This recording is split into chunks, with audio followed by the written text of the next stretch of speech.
Are you ready? A Shot of Wrestling, episode 183. And away we go.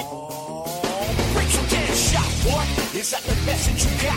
We about to go live, are you ready to rock? So take a shot. Oh, so take a shot. Oh, yeah. I'm a street breaker. I'm a heartbreaker. This is my yard. I'm Ramon Razor. Rick Flair, Nature Boy, about to seek and destroy. It's an SOW. Let me hear you make noise. Take a shot, boy. Is that the message you got? We about to go live. Are you ready to rock? So take a shot.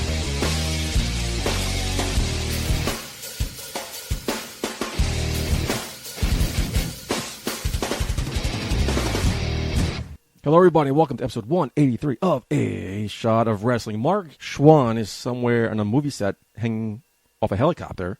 So I had to go into the bullpen, bring in the lefty. Green Man, welcome back to A Shot of Wrestling. Hey, buddy. Great to be here. After a week of wrestling that we just had, concluding tonight with Smackdown on Fox. I mean... Well, it's not even concluding yet. It's nice to get back together. So Get the old band. We got two more nights. We got BWF on Saturday and then Hell in a Cell Sunday. Of course, we're recording Friday. But this week's not even over yet. Still got two more shows left. Fantastic. It's a great time to be a wrestling fan. You know, it's funny. It feels like I say that all the time, and every month or 2 months or a year down the line, it shows me that, no, now it's even a better time to be a wrestling fan. But, yeah, it was a crazy wild week. How was your week, man? Wild week, yeah. Nonstop. My DVR is burning. So much stuff to record. A lot of stuff happened this week. Big stuff. I'm happy to be here, first of all. If you're listening to A Shot of Wrestling for the first time, where the fuck have you been the last 189 episodes? 82. I mean, yeah, you know, but welcome. Finally. Thank you for listening. There's a lot more action going on here at a Shot of Wrestling podcast. There's a lot of things going on behind the scenes and interviews that you need to catch up on. So make sure you go back into our YouTube, into our archives on Podbean, and listen to some of the old shows. But I guarantee you, probably not going to be as good as this one, because this one is new. It's fresh. I don't even know what I'm going to say right now. I don't know what's going to happen next, but it's coming. It's coming. If you're new to the show, welcome. And we're a lot less hostile. I know Green Man's so hyped up tonight. I don't know what that's about, but we're a lot nicer, usually. Be more inviting. They don't listen to the show getting yelled at. Yeah, you do, don't you? Don't you just want to be yelled at? Sometimes you do want to be yelled at. Have you ever dated a crazy girl, like a crazy chick? You just want her to yell at you, you know? A couple times. That's fucking great, right? Only in certain situations. Yeah. Anyway, way off topic. Last week was BCW's Fight for Theory. Great, man. You were not there. Did you miss doing commentary? You missed a good show. It was a great show, and if you're following BCW on social media, you're going to start seeing a lot of the clips of the things that I may have missed. But yeah, a lot of great action that night. A lot of quality, as Meltzer would say, 5-star matches. Yeah, you know, match after match. It was great. Great night. What would you say was match of the night? I liked Ace Andrews versus Sebastian Cage. Just because you're an Ace Andrews mark? The Darius Carter match was fantastic. Darius Carter puts on these matches that I don't know where the hell he comes from. Great match after match with Darius Carter. He's winning me over. Really? Well, listen, ever since we met Mr. Darius Carter, and it's Mr. to you, okay? I bought him several red wines at bars. I think I'm on a first-name basis. Oh, okay. Just Darius? Just you and Darius hanging out? Yeah. Okay, but DC. But Mr. Darius Carter, I think, and I gotta be honest, because this is what the show's all about. It's about honesty. It's about the independent scene in here in the New York City area. Mr. Darius Carter, when we first saw him in BCW about 2.5 years ago, you know, was someone who definitely grabbed your attention. Someone who was very into who he was, very confident, and he's Mr. No Bullshit. You know, nope. He stands by his word. He is who he is. And as many times as, you know, let's break down the fourth wall. As many times as I like to say that Mr. Darius Carter may be a nice guy, maybe behind the scenes. I mean, who is this guy who's this asshole in front of, the people? Yep. You know? No, he's just an asshole. But when it comes down to it, asshole or not, that man knows what to do in that 10x10. That man knows how to dissect an individual and get that W, and he's been on a hot streak. Yep. Longest reigning BCW champion. So if you're not down with BCW, you haven't checked out a show, you haven't checked an independent show, let me give you a suggestion. That's what we're here for.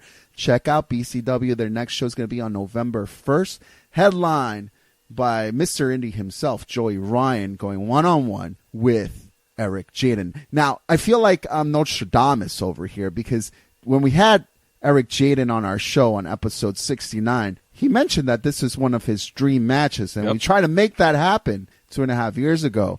We even made like a flyer, like let's repost this, and people started reposting it, let alone it only took 2.5 years to make it happen.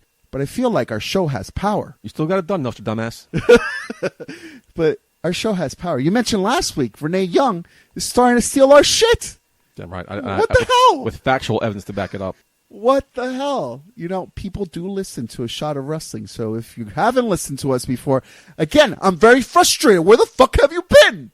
Wow, you're not missing a beat. I've even got like 3 words in edgewise this whole show in the first 6 minutes. Anyway, let's move on. Let's calm down a little bit. How's it been? How's the kid? How's life? Life is great, man. Life is great. A lot of great independent wrestling's going on. A lot of great wrestling all around. A lot of people getting great opportunities out there. I love it. Love being part of the wrestling scene today in 2019. Did you happen to catch any of the shows? Did you watch Raw? Did you watch the Wednesday Night Wars? Which side did you lean on? You know, thank God for DVR, bro, because I didn't do it the way we used to do it back in the day where it's like, yo, if you had to work around your schedule, you know, you got to make sure you get there at 8 o'clock, stand in front of the TV and make sure, you know, you watch it. Now, thanks to DVR, I was able to go to work and I was able to come home and relax and enjoy the show. Tune into AEW first and then watch NXT right after. I didn't even bother watching NXT. Really? I mean, are we getting into the AEW NXT discussion right now? No, we're leading into it. That's why you usually lead into something. Oh, okay. Let's go a little tease. That's why you're the host. I watched a little bit of AEW just because you have to. Oh, God. Now I recall you're not being a very big fan of AEW, and I'm very interested in this conversation right now. And you recall, obviously, you missed the show. It's not about I'm not a fan of AEW. I just wasn't buying into the hype. I get it. But then you were, the main thing you were saying, and I didn't knock you for it. You know, I totally understood it, and you stood your ground about it. You said you have to see what happens when they hit TV. Yep. You know, you didn't want to put your money on them. Nope. Because it's like, what's going to happen when they get on TV? Yeah. What's the product? Everything's new, from the people that are being introduced to the people like us, the fans. You know, the production value, the commentating team, the graphics, the stage, like everything's new. So what did you think? I won't watch it again. Oh, really? I don't feel obligated to record it. I don't feel like I need to watch it again. What? I gave it a shot. It was there. Did it. If nothing's on Wednesday nights, when the Masked Singer is finally revealed, and my Wednesday nights open up, maybe I'll watch it. Oh my gosh, I think I may need this one right now. Oh, because you're starting to depress me, bro. Are you kidding me? Why take those first few sips of that tall boy? There's a lot of news to get into. Let's get right into it.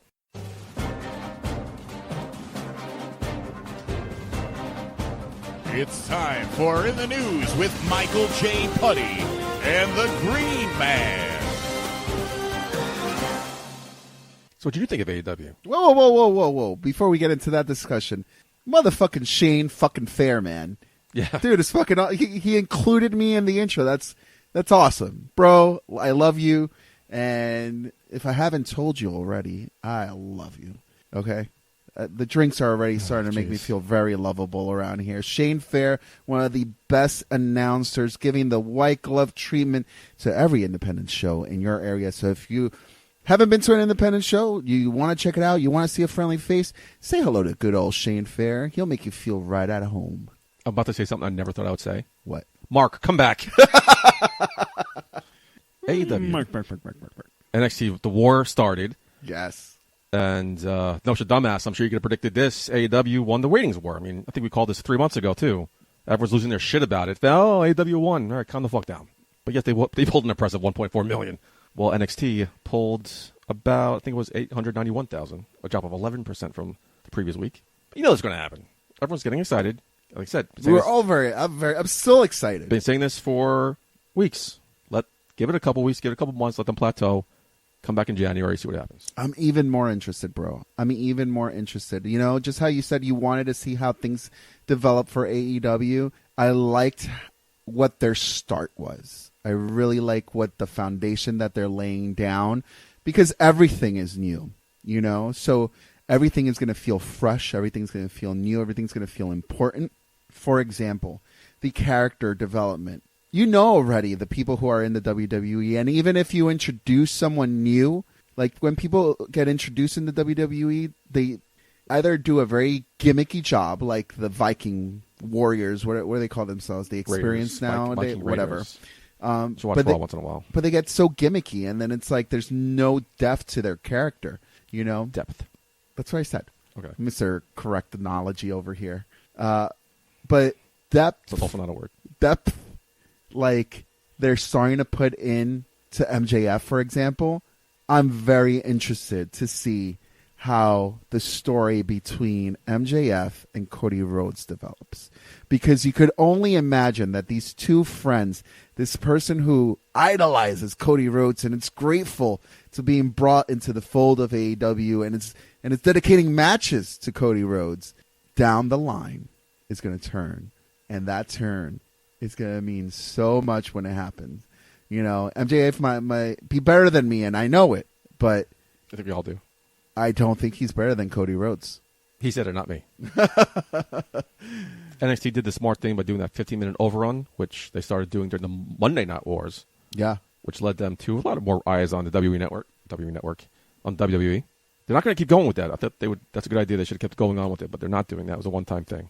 I was a little stunned because when you look at the picture of AEW in this big arena, and then you see NXT in this small little tiny studio, you know, it's like you're comparing apples and oranges. It's like, all right, AEW feels like they should be going up against Monday Night Raw versus NXT. But then when you think about the match quality, then you really get into it and you really like, okay, yeah, the quality of work that's going on in the ring and the storytelling that's going on in the ring, they're paired up right. And, you know, I mentioned, you know, I worked all day. I taped both shows. By the way, I had my wife, because I forgot to record the AEW. So funny text is me texting my wife, hey, by the way, babe, when you get home, could you DVR AEW on TNT at 8 p.m.? And she's like, I don't know what you just said. You just send me letters. Yeah. It's true. I was like, wrestling. Okay. On what channel? On TNT. What channel's TNT? Like, it was so funny because she just didn't know. She didn't get it. Well, uncharacteristically, WWE issued a congratulations to AEW, saying, and I quote, congratulations to AEW on a successful premiere. The real winners of last night's head-to-head telecast were the fans, who would expect Wednesday nights to be competitive and a wild ride as it's marathon, not a one-night sprint. So, I mean, very uncharacteristic. They never did that with WCW. No. It's a different time. Yep. You know, now... You know Vince didn't do that. It's all Triple H. Absolutely. Absolutely. Triple H right now is trying to get ahead of any discussion about, you know, there being really a war and kind of making it a friendly competition. But if I didn't record it, Michael J. Putty, if I really watched it head-to-head, NXT would have won me over after that Matt Riddle and Adam Cole, baby. You talked about it on our Instagram stories. My God. Match of the night. Match of the freaking night. There was a moment in the middle of that match where Riddle just... I feel he was just firing on all freaking cylinders. There was so much passion, move after move. It was just such a good match, you know. And NXT, we've reviewed NXT takeovers before. Mm-hmm. It's all about those matches, and I felt like Riddle and Cole went at it, baby, like they were, like it was a war, like they were fighting for something. And that match, like, really solidified it for me and made me be like, wow, yeah. You dudes are fighting, and I feel like you're fighting. I didn't get that kind of feel with the Cody and Sammy Guevara match. And I'm sorry, you know, Sammy, good friend to the show, Sammy Guevara. You know, great match, but I have to give it to NXT for this one. This is your debut. The world of wrestling is watching you. It didn't feel like a big show. It didn't feel like a premiere show. It just felt like I was watching Raw Light. Diet Raw. There was no difference. There was no different. Stage wasn't any different. The setup, the camera angles, production value wasn't any different. By the way, it was just like watching another WWE product. I love AEW. I hate their stage.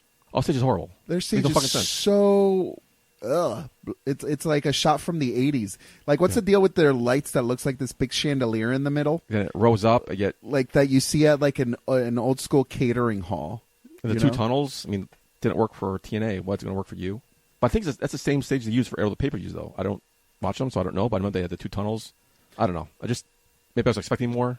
You have Jim Ross and Tony Schiavone, two play-by-play guys, battling it out in commentary. And that other guy, without the mask. Oh, come on. Excalibur is great. That guy was cool. That guy is I think he Excalibur it holds the play-by-play, the action down, while Jim Ross and Tony Schiavone, he's like the glue, in my opinion. That's what I felt. Yeah, he kind of stole the show. Well, these guys reminiscing about WCW. It's fine. You need that. He was the one doing, oh, by the way, Sammy Guevara just hit that thing, and blah, blah, blah. I'm like, oh, I like this guy. Yeah. Good voice. Yeah, very Good, nice, knowledgeable. clear, very, yep. He should be groomed to probably take over. Because I don't know how much longer those two guys can last. Going forward, you still going to watch AEW? Hell yeah. You're going to tape it? I think I definitely am. I got to watch it on my DVR. Like I tell you, it's their foundation. They're laying down the foundation. There's a lot more coming through. I'm also interested in the fact that Chris Jericho is grooming this posse around him. And this posse is all a shot of wrestling guys. LAX, NWO-esque. That they're trying to do a new NWO with these guys. I don't know if that's the angle they're going. I mean, I don't know. But. I mean, and I fucking loved it. It was like, hey, what's going on, Santana Ortiz, Sammy Guevara, Jack Hager? Like, what's up, my dudes? It's like Chris Jericho's just been listening to a shot of wrestling. He's just like, hey, I like the guys like these guys been talking about. Let me bring them into the fold. What if You're he was welcome. the guy in WWE who's listening to our show? Totally is. And Totally. now nobody at WWE is going to listen to our show now because he's the one listening to it. Yeah, think about this. Let's say something and see what pops up on AEW. You could say like the weirdest thing. Like, didn't we do that once? Like, we said like the weirdest thing, and then all of a sudden 3 weeks later, something happened. Yeah, something similar happened. happened to it. Yeah, I think it was some. If I recall, and I can't remember the episode it was like, if anybody's listening in the E to a shot of wrestling, just eat a banana on the next week's episode. And like 2 weeks, it took like 2 weeks, but someone was eating a banana. Was that Weird. the exact thing? Huh? Was that the exact quote? Was eating a banana? It was like something with a banana. Do something with a banana. And then someone was eating a banana like during their promo, and I was like, ooh, it is you. We could talk all night about AEW and NXT, but somebody else who wants to chime in, Randy Orton. Randy Orton got drunk. Randy Orton got drunk playing Call of Duty on Twitch. That's news in and of itself. How is Randy Orton, the 13-time world champion, the Viper, the Legend Killer, on Twitch playing Call of Duty? Twitch is a great platform right now for a lot of gamers, actually, Michael J. Putty. Yeah, not Randy freaking Orton. So Twitch is really a great platform, and we learned a lot about Twitch and how it's big with gamers from our good friend to the show when we interviewed him, Marty the Muff Martinez, because he had his own Twitch channel, and he was telling us how, like, there's a big fan base around it that really like to see people play games and talk about it. Our one of our best friends, Pat the Headband Guy, his son, glued on all those shows where he just watches people play. Yeah, I never got that. Watching other people play video games. But anyway, he said he gave a compliment to AEW, saying it was a big show feel, which I just said I didn't agree with. He also complimented the opening match between Cody and Sammy Guevara, saying how he would love to work with Sammy one day. That's a big compliment. Ooh, huge, Sammy. Huge. Any final thoughts before AEW, before we move on? Again, we can talk about it all night. I'm sure we talk about it for months to come. Before they get bought out by Vince McMahon. We could really talk about it the whole night. Could I use this as a transition to stem away from the AEW versus NXT war and make it just more of a WWE versus AEW competition? Not even the same league. Well, my comment is just WWE. Quickly. WWE in the past years has been watered down. People have hated the product, and finally the competitor has been pushing them to do something finally worthwhile. There's so many things for us to talk about WWE this past week because they actually showed that they cared. Now, my big problem with this is these dudes have the money to care. You know what I'm saying? AEW, even though they have con money, even though they got that big bank book, I don't think they could compete with the connections that the WWE has, the affiliations that they have. Dude, Smackdown, it's on network television this week on Fox TV. That is insane. That is insane. So, finally, The competition has woken up the WWE and said, hey, you know what? Yeah, let's spend money on Pyro. Hey, you know what? Let's spend money and get a new set. Hey, you know what? We could totally book Hulk Hogan, Ric Flair, The Rock, Brock Lesnar, like Goldberg. Like everybody could come and be part of the show because people want to see these people, but they just haven't been wanting to shell out the money for them. So bottom line, AEW is in for a big fight. But if WWE is smart, they're going to use that checkbook to make more money. I thought of a great analogy that you're not going to get probably. You're not a big TV guy. But figure WWE is Saturday Night Live. Okay. I'm with you. AEW is Mad TV. Ooh, I used to love Mad TV, actually. Yeah, a small niche audience did, and then it didn't even come close to competing with SNL. And then what happened? They folded. Ooh. I don't know what made me think of that. I was watching TV one day. I'm like, yeah, AEW is like Mad TV. Small group audience, hardcore fans, but nowhere near the elite level. Oh, elite. That is WWE. But let's move on. Raw, SmackDown premiered, NXT, their season premiere of the 3 episodes. AEW debuted. Impact's coming back. We've been sleeping on NWA is going to be joining these You're right. elite organizations soon. You're absolutely right. Billy Corgan announced that they're debuting a weekly television show that will air on Tuesdays at 6:05 p.m. on Facebook and YouTube. So, different. I don't know how this is going to work. They will also be streamed on Fight TV for free. Okay. Something else you guys can watch on their commute home, maybe? But I guess you got to be in it to win it, huh? The wrestling business has so much money to put out there. If you're not successful making money in the wrestling business right now, then you're doing something wrong, because the public's out there. They want more. They want to see more. They want to see quality. And you just have to be able to deliver it, you know? And Impact. Yeah, Impact. TNA was on exclusively on their website for a while. They lost the TV deal. Mm-hmm. They had to go online until they found a TV deal. But now everything, Facebook has their own network. Facebook has their own shows. Yeah. So that's the I guess the new next medium people are going to look into, and NWA's got their foot in the door. So keep an eye out. I like their set. I think it was pretty Very cool. old school. Very old school. Very NWA of them to do. It'll premiere on October 8th, this coming Tuesday. So check it out. In other news, breaking tonight, I think it was, Edge is expected to return to the WWE very soon. What?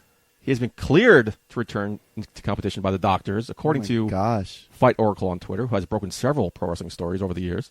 There's no word yet when Edge will wrestle again, or if, but he has been medically cleared to return to the ring once again. Oh, my gosh.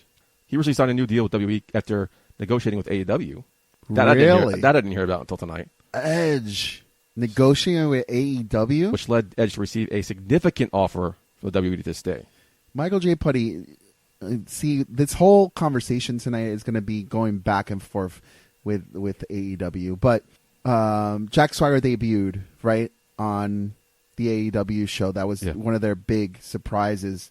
And what would have had meant if Edge was the one who took that spot?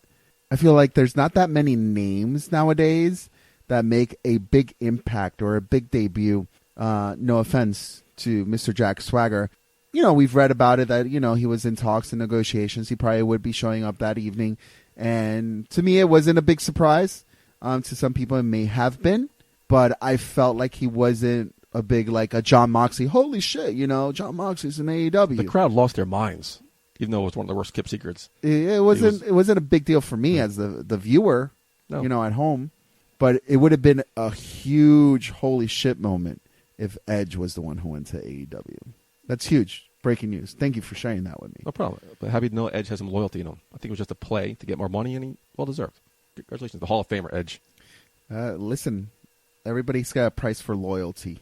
And I'm sure someone is going to be able to put that price on a lot of people in the E to head over to AEW one day. No news. This is news for some reason. I feel like I have to talk about it. AEW wrestler Dean Ambrose is currently receiving health benefits. Wait, John Moxley. From the WWE. And this is a big deal. Such a big deal that Tony Khan had to talk about it at the press conference after AEW's debut. Interesting. He said, and I quote, "Of the people you saw tonight, a large percentage of them are insured by AEW because they work full-time. This is my 5th show I've done in 2019. Most people haven't been on all 5 shows." But he goes on to say that how Dean Ambrose is covered under WWE because he's married to a full-time employee.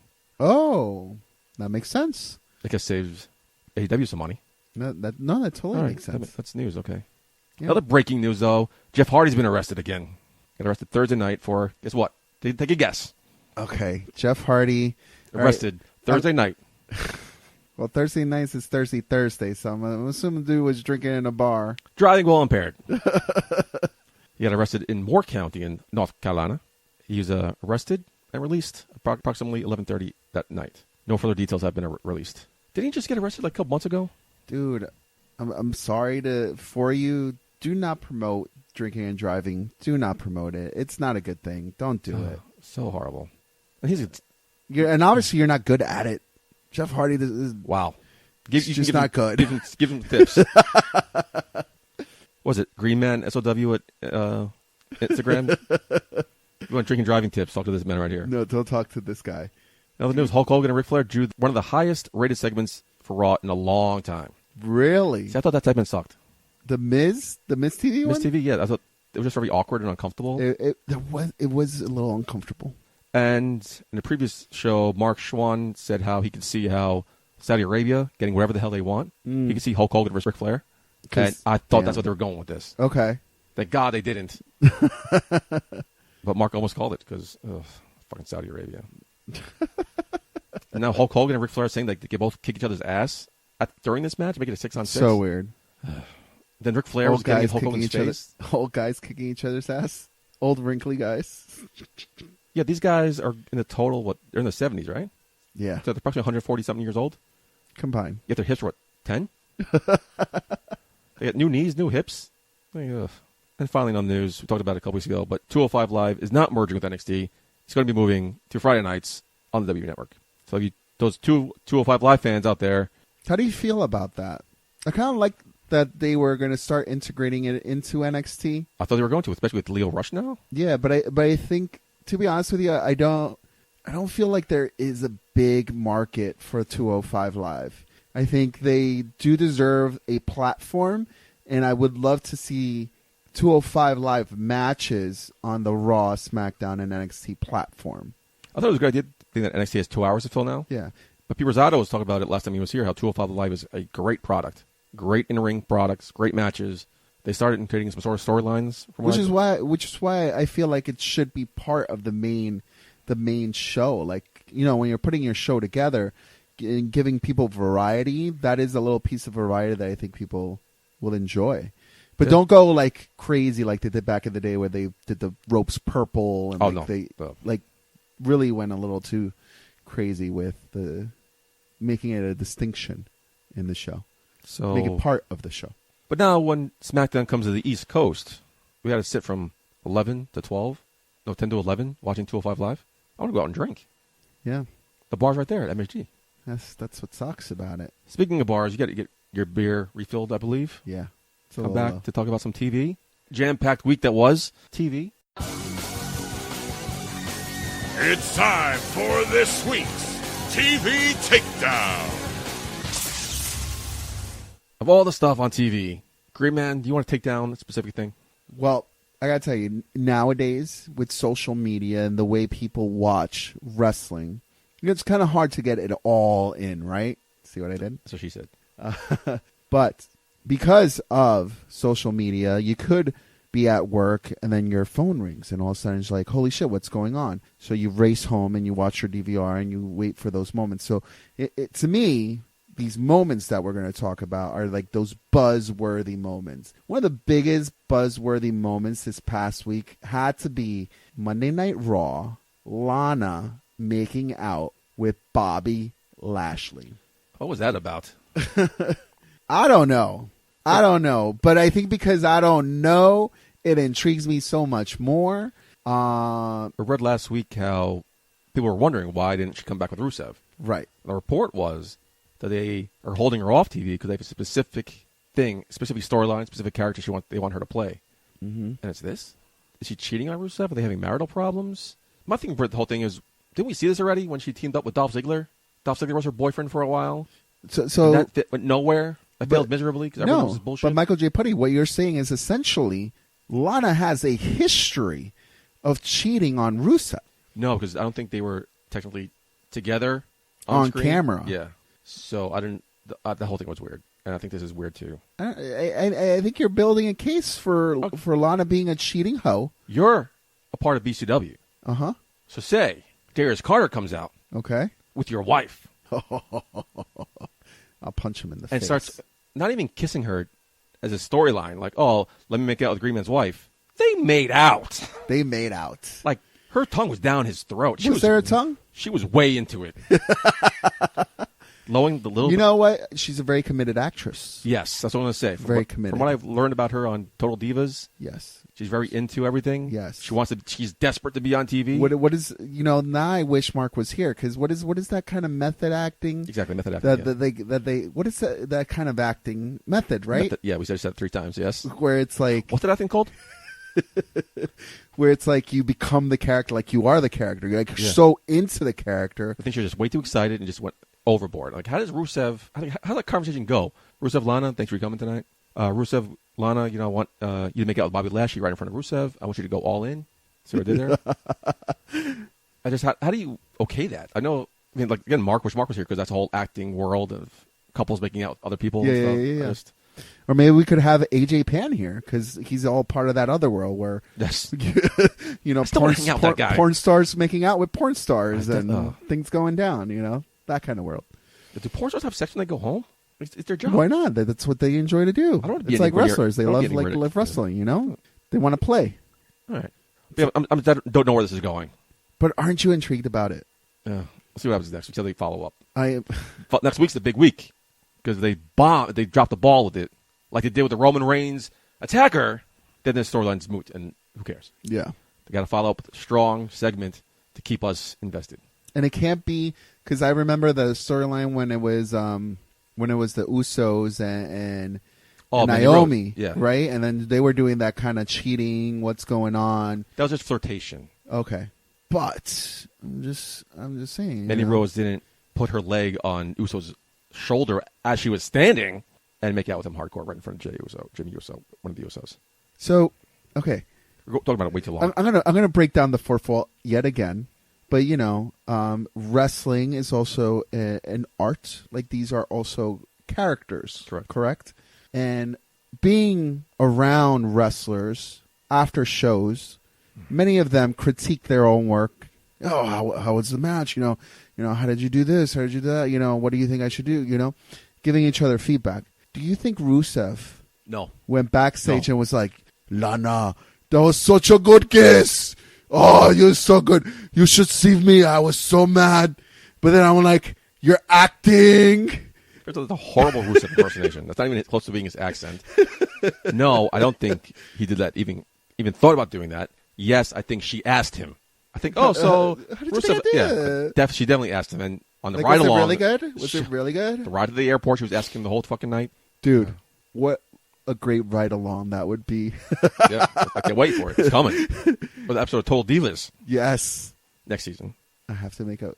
Do you think she had a chance to pick who she made out with? No. No. You just think they just gave her Bobby Lashley? Yeah, we're going to start a feud, Rusev and Bobby Lashley, and we're going to put Lana in the middle of it. Okay. Hey, it didn't work for Macho Man Randy Savage. I hope it works for you, Rusev. Didn't work for Lana either with Dolph Ziggler. Maybe Bobby Lashley better.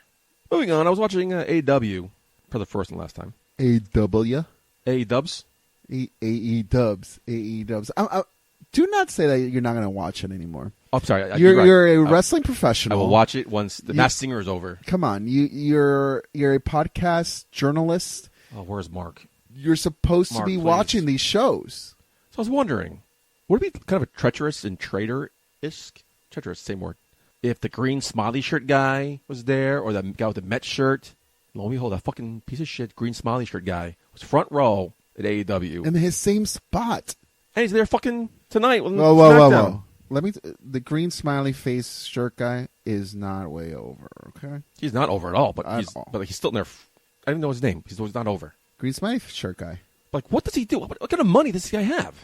He has no life, or such a great life he can just do whatever the fuck he wants. Have you ever? What about the sign guy? Where's our good friend sign guy? Get him on the show. You're right. Where is the sign guy? But have you? If you see the sign guy, dial it up 619-343-3. Have you ever asked before? What would you do if you won the lottery? This is what he would do. Yeah, you got to run out at some point. No, it's the freaking lottery, dude. Yeah, well, You don't run out of money. All right. After the show, we'll talk about how the lottery works. No, you win, and you're like forever, like you're good. 76% of lottery winners end up broke and bankrupt. Impossible. Oh, you man. know how much money, Again, that's You greenman.sow on Instagram if you want to send him links to stuff. bro? I don't play the lottery, but if I did, Mark, please. I don't do would this have again. so much money for the rest of my life. I would be able to give you money. It's like if I win the lottery, it's like everybody around me wins the See, lottery. I want to edit this part out, but I want everyone to see how stupid you sound right now. I'm making sense. Ooh, sense. Get it like money? All right, now it's time for my TV takedown. Smackdown started off with Becky Lynch coming out, being interrupted by King Corbin, who then himself got interrupted by The Rock. I called that shit. Okay. It was, Then it was Becky Lynch and The Rock verbally tearing down Baron Corbin before they physically tore him down. I have a problem with this. King Corbin just won the King of the Ring. Doesn't this kill any momentum he had from winning the King of the Ring? Any rub he got from winning the King of the Ring is now all done away with? Like, why couldn't somebody else have been in this position? Like Sami Zayn. Sami Zayn would have lost nothing by getting his ass beat by The Rock and Becky Lynch. But the King of the Ring is getting beaten up by the man Becky Lynch and then getting embarrassed by The Rock? I don't think that does anything positive for King Corbin. Only hurts him. I see your point, But Baron Corbin was just in the ring with The Rock. yeah, and he got his You know, ass that's beat. a huge opportunity. That's a huge... What's Dude, he just took a rock bottom by The Rock. That's Yeah. huge. That doesn't do anything for him. Any momentum he's got from winning King of the Ring now, we can't take him seriously as a king. Not that we're supposed to, but now, okay, he won King of the Ring, but he got ass beat by a But- girl in The Rock. But he's a heel king. He's a heel king.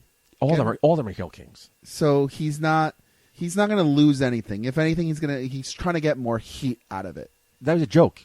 No one's gonna take him seriously now. Now he's a laughing stock. STDs. I'm sure he has some. He's your good friend. I don't know how to talk to him. Sorry, Baron. Anyway, Green Man, you've been here in a while. First time in months. Yeah, you did a few different things to the studio. Let's start with a new segment for your first time. Ooh. The 3 count. It's time for the 3 count. So try to keep it thematic with our 3 counts. We got Hell in a Cell coming up, or came up on the show posts. So let's go with our top 3 Hell in a Cell matches of all time. I love this segment, by the way. I'm very happy to be part of it. Again, this is Mark's idea. Mark could not be here last second. He's away in a film set, allegedly. Allegedly. Always at a movie set, yet no Of pictures. course. Right? Of course. Can't tell you what the name of the movie is either, right? Yeah. Of course. He didn't want to retire any. None of these matches are going to the Hall of Fame. So every single Hell in a Cell match is up for grabs. I think there's 30-something of them. So, Green Man, what is your number 30? Wait, even like that infamous, Mick Foley gets thrown out of the top That's of what the I thought, cage? yeah. If any of them would be Hall of Fame, it'd be that one. That's what I thought. But no, Mark wanted to all up for grabs, make it cutthroat. And he decided to not show up tonight. So what is your third top Hell in a Cell match? Well, Michael J. Putty, one of the things that I like about Hell in a Cell, and if you really dissect the match itself, it literally has to culminate into a reason these 2 men would have to be put, or women, have to be put in a cell, Nice save. either to keep them in it or keep people outside of it. It's such a cool concept. Storyline-wise, every Hell in a Cell has to really mean something. So I'm glad that you guys picked this week, and I'm glad I'm participating in this one. Spoiler alert, which I didn't realize it until I actually started thinking about it. All of my top 3 Hell in a Cell matches include Triple H, which is kind of ironic. Should say that toward the end, so now everyone is ruined by your top 3 choices? It's ruined. Well, they all include Triple H, so enjoy this marking out moment on Triple H. My third is Cactus Jack versus Triple H at No Way Out. Number 3? Number 3. Okay. Now, I this thought was... that was Hall of Fame material. Retirement. Really? Yeah. No. But, I mean... I don't miss that. You don't say no once, you say like no 5 times. No. But back in the day, back in 2000, Triple H and Cactus Jack went into a war, a little rivalry, so to say, and Triple H told Cactus, he said, hey, if you want the match, you pick the stipulation. And this was when it was Mick Foley, right? Mick Foley, Mankind. And Mick goes, I want a match in Hell in a Cell. So when you think of Hell in a Cell, this is someone who's already been in Hell in a Cell, who's done a crazy job putting this match on the map. So you look at it as a fan and you're like, holy shit, Triple H, there's no way he could win. And the only way that it's going to make it more interesting is with the title on the line. So it was a hell of a match. They all went into it. And I think at this moment, Triple H and Mankind also had a reputation to uphold because, this was post, Mankind being thrown over the hell. There was like so many other matches that came before it, that they had to top it off. And it was a great match. It was a great, great match. All right, that's a good one. Good pick. Thanks. Appreciate it, bro. My number 3, Greenman, you were here in December of 2017 for year-end awards. Yes. I don't remember if this was my winner or on the short list of match of the year. Because it involved my rivalry of the year and superstars of the year. The New Day versus the Usos, Hell in a Cell 2017. The New Day and the Usos wrestled millions of times. Might be exaggerating on that number. But their matches... I don't miss your exaggerations. You're always exaggerating. But these matches tend, always fantastic. Hence why I awarded them those awards. They just have crazy chemistry, man. And this is one of the matches that ended that rivalry. And they made it count. All of them went in on it. Very entertaining match. Some unique spots. A match I could watch over and over again. But again, a lot of great psychology. These two teams went head-to-head various times. What are they going to do next? What is going to put the cherry on the cake, on the sundae, on the cupcake? What do you put cherries on? Anyway, you know what I mean, right? What's going to make it, more impactful? Put them in the Hell in a Cell. That was a good match. Thanks. It was a good match. Number 2. My number 2, again, storyline driven. Undertaker versus Triple H, WrestleMania 28, with Shawn Michaels as a special guest referee. The end of an era match. That's what it was, yeah. Okay? Now, this was after, a WrestleMania after Triple H went head-to-head with The Undertaker. This was the match where Undertaker was carried out in a stretcher, right? Yep. He wasn't able to walk out on his own volition. Correct. Good word. Thanks. Appreciate it. I was waiting for that because it took. I know you're wrapping it up. But, and then to come back at WrestleMania 28, and how do you make that match go a step further, but you put it in Hell in a Cell, and you put Shawn Michaels as a guest referee? I thought the story that was being told in that ring, especially with Shawn Michaels as the referee and his reactions to all the things going on and his inner mind being conflicted many times as to being an impartial referee and not being impartial and standing by his dude. And at the end, the three of them just standing on the top of that ramp and saying, this is the end of the era, was amazing to watch live and in living color. Number 2 and number 1 are tough to decide who gets the top billing, but number 2 is considered the greatest Hell in a Cell match of all time. The war between Batista and Triple H, Vengeance, 2005, is exactly what the Hell in a Cell match was intended for. Yes. It was brutal. It was bloody. Another way to end the rivalry. Let's talk about the New Day and Usos. What better way to end this rivalry? And more importantly, it put Batista over and solidified him as a top name in this industry. Thanks to Triple H putting him over. So it checked all the boxes for me. That was your number 2. Number 2. Your number 1 will be? I'm very surprised that's your number 2 because that's my number 1, and I completely agree with everything you just said. Oh, my number 1. It was amazing. It was a good storytelling leading up to the match, and then when the match kicked off, man, it went full cylinders all the way. And again, it's considered one of the greatest matches of all Hell in a Cell matches of all time. It made Batista. My number 1, for sentimental value. Where would we be with Hell in a Cell? We wouldn't be here talking about Hell in a Cell if it wasn't for the first one. Undertaker, Shawn Michaels, Bad of Blood, 1997. I was reading up on it, watching clips and reading reviews, and I like this guy, how he worded it. And I quote, Shawn Michaels was a cowardly heel trapped like a rat in a cage when he entered Hell in a Cell to square off against The Undertaker. Yeah, that's what he was. A cowardly heel, trapped like a rat in a cage, which was meant for this match. And, of course, the ending. Many people don't remember the match itself. Just remember the ending. Yeah. By God, that's got to be Kane. Just set the whole ideology of Hell in a Cell perfectly to where it went to Triple H, Undertaker, Mankind, Triple H, Cactus Jack. Yeah. All started here. Yeah. And that's the perfect way to launch it so these other guys can mold it to what if we're talking about the beginning, the vignette packages of them building this cage, all the ropes of steel, Yes. Yep. I still remember the images, and like they just built so much, not just about the rivalry between Michaels and Undertaker, but it was more about the cell, like this structure that they were building. Yep. It's bigger than a cage match, because Yep. at this point we were only exposed to those blue square cage matches. Yep. So how can you take it to the next level? And it has a roof on it, so you can't escape it. It's really going to contain you. It was really, really cool. Meant to keep the guys inside and the people outside. Right. It was great. And all started here. It was great. By God, it's got to be King. But Kane made it through, right? Yeah, it's great. Welcome to your first 3 count. Well That's done. awesome. I survived. You did. I enjoyed it. It's nice reminiscing about good old wrestling times.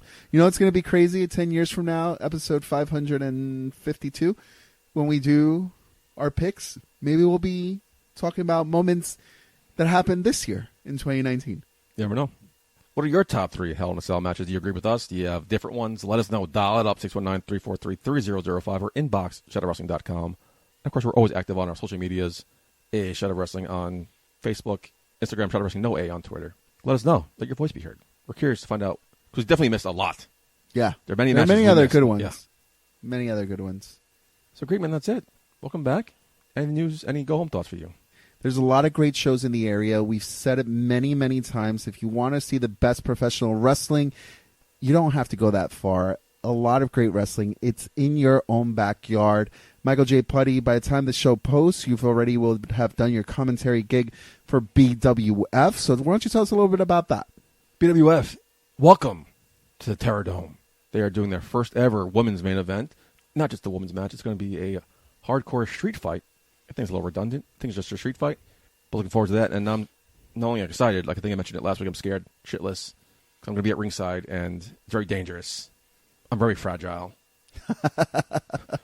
So I know Anastasia Bornstar has that crowbar she always carries around her. And I gotta be honest. If I see you next week with a cast in any part of your body, I will not be surprised. yeah, that's fair Because enough. the commentary table is the first area that these wrestlers want to go at. That's right. Like, I you gotta- are in harm's way. It's expensive Do you equipment. have insurance? No, I don't. I got 12 hours to do that. Crazy. Saturday, everything's closed. Damn. Maybe we'll sit further back or wrap everything up with bubble wrap. Michael J. Putty there. Other great shows going on in October, leading us right into November. But just want to give a little shout out to a few great shows in our area that we definitely recommend you check out. One, Outlaw Pro Wrestling coming back to Brooklyn on Thursday, October 17th. There will be at Our Lady of Carmel School, and that it is in Williamsburg, Brooklyn. So someone that you may be interested to see, maybe your boy Cole Cabana or your boy Gangrel, which will be headlining that show. Banging and banging. Yeah, we also, on October 25th, Friday, October 25th, it is ICW's return to Queens at the Ultimate Oh, Fitness thank God. in Queens. What the hell are they going to fucking Jersey for? That's right. And The Bronx is bad. Jersey. ICW comes back with the return to the concrete jungle, and let me tell you, they have a list of people already set to make their return to Queens, and I can't wait till some of those matches start getting announced. Then BCW comes back on November 1st. Again, BCW returns to Queens. Queens getting a lot of love this month with indie wrestling, and I'm really excited about that. But BCW is coming into a new venue. It's right behind Queens Center Mall. So no parking. It's Again. but very accessible to all the trains and buses. As you know, it's like a big hub in Queens, that area over there. Maybe we could a lot of great bars, like great place to party afterwards. So make sure you check us out. November 1st when BCW returns. That show will be headlined by the one Mr. Indy himself, Joey Ryan, going one-on-one with friend to the show, family to the show, Godfather. Eric Jaden. So you got ICW coming back to Queens, BCW coming back to Queens on November 1st, right? Yes. November 2nd, we go right back to the fucking Bronx for BWF's 9th anniversary. So definitely want to check it out. It's going to be a huge show if we survive the Terror Dome. Looking forward to that. I know I heard some rumblings of what matches are going to be the 9th anniversary. As you know, BCW, the anniversary shows are the biggest shows. The big shows. So I got to bring out my tuxedo jacket. But I got a month. I'm excited. Definitely don't want to miss BWF's 9th anniversary. Well, Michael J. Putty, like we said it before, and Renee Young likes to start saying it on her show. Renee Young, this is how it's done. This show is from the fans and to the fans, right? And you could be part of it if you like to. So just make sure you follow us on all forms of social media at A Shot of Wrestling on Instagram and Facebook, and Shot of Wrestling No A on Twitter. We're here, family, and like Michael J. Putty likes to say, when you're here, you are family. God damn it, you are. So thank you for listening. It's a pleasure to be back, Michael J. Putty. But I got another beer to drink. Mark, come back. The show would have been over 10 minutes ago. I forgot how you have to ramble on, especially when you're drinking in your hand. But for the returning Green Man himself, Mark's somewhere at some movie set, I have been your host at Michael J. Putty. Until next week, Putty out. Hey, baby, I hear the bell ringing, hip tosses and body slams. Oh, my. And maybe you seem a bit confused. Yeah, baby, but I got you pinned. Ha, ha, ha, ha. But I don't know what to do when I see them with that golden case.